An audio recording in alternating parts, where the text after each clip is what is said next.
Is opposing contraception realistic in society? The Venerable Fulton Sheen, in discussing the topic of birth control and contraception, said, and I'm paraphrasing, that the term birth control is actually very misleading, because those who believe in it don't believe in birth or in control. He concludes by using what I believe to be a more proper term, which is birth prevention.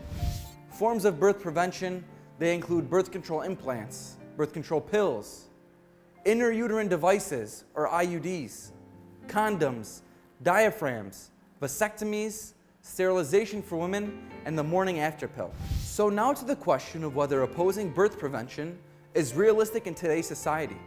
We may be of this world, but we are not from this world. I often reflect on this fact anytime I'm asked questions regarding the church's unwillingness to conform to our time. The church is infinite. Therefore, it's not bound simply by the times we live in. Without even realizing it, people associate the church with other earthly organizations. They act as if the church is a political party that picks sides. It seems that only Catholics are bound to the laws of fruitfulness of marriage.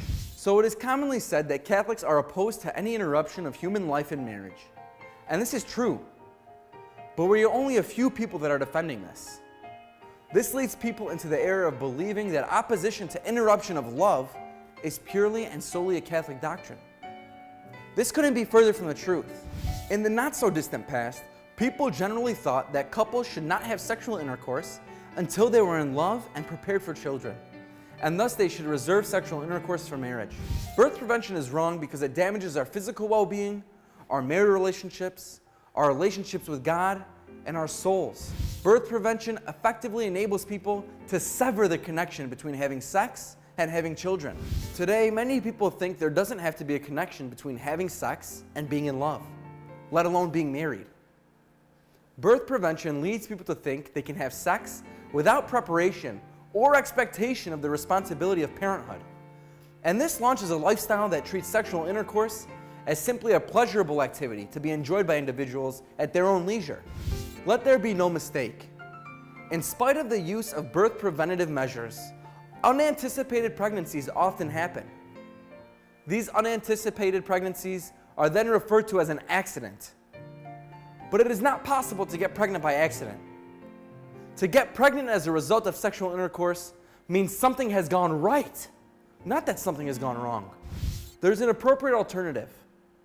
It's called natural family planning, or NFP.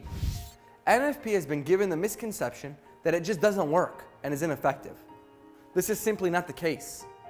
NFP works with the knowledge that women ovulate once per cycle, that the egg lives in a woman's body for only 24 hours, and that the sperm is alive to up to 5 days. Generally, 7 to 10 days of abstinence are required each cycle for those intending to avoid pregnancy. People are often discouraged because of the amount of preparation that is required for NFP. But they don't realize that when done properly, NFP is the effective form of birth control. And yes, NFP can properly be termed birth control. Those who practice NFP both believe in the birth and the control required for it to be successful. So is opposing contraception realistic in society today? Absolutely. Society isn't realistic with the real facts of so-called birth control. Instead of being silent about the effects of contraception and the harm it causes all individuals, let's stand up for women to not become objects. Let's stand up for men to become virtuous. And let's stand up for marriage, which is the sacrament that is the symbol of Christ's love for the church.